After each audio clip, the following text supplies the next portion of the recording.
ಭಕ್ತ ಪ್ರಹ್ಲಾದ ಕಥೆ. ಪ್ರಹ್ಲಾದ ಅಸುರ ಅರಸ ಹಿರಣ್ಯಕಶಿಪುವಿನ ಮಗ. ಮಗನ ವಿಷ್ಣುಭಕ್ತಿ ತಂದೆಗೆ ಸಹಿಸಲಾಗುವುದಿಲ್ಲ.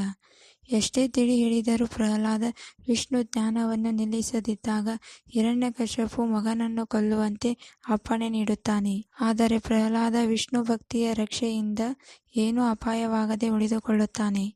ಕೊನೆಗೆ ಹಿರಣ್ಯಕಶಿಪು ಪ್ರಹ್ಲಾದನಲ್ಲಿ ಎಲ್ಲಿದ್ದಾನೆ ನಿನ್ನ ವಿಷ್ಣು ಎಂದು ಕ್ರೋಧದಿಂದ ಪ್ರಶ್ನಿಸುತ್ತಾನೆ. ಪ್ರಹ್ಲಾದ ಶಾಂತವಾಗಿಯೇ ಎಲ್ಲೆಲ್ಲಿಯೂ ಇದ್ದಾನೆ ಎಂದು ಉತ್ತರಿಸುತ್ತಾನೆ.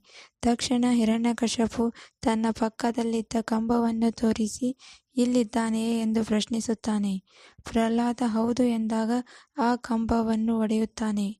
ಕಂಬದೊಳಗಿಂದ ಎದ್ದು ನರಸಿಂಹ ಅವತಾರ ತಾಳಿ ಬರುವ ವಿಷ್ಣು ಬಾಗಿಲ ಹೊಸ್ತಿಲಲ್ಲಿ ಕೂತು ತೊಡೆಯ ಮೇಲೆ ಹಿರಣ್ಯಕಶಿಪುವನ್ನು ಇರಿಸಿ ತನ್ನ ನಖದಿಂದ ಎದೆಯನ್ನು ಬಗೆದು ವಧಿಸುತ್ತಾನೆ. ಪ್ರಹ್ಲಾದನಿಗೆ ಆಶೀರ್ವದಿಸುತ್ತಾನೆ.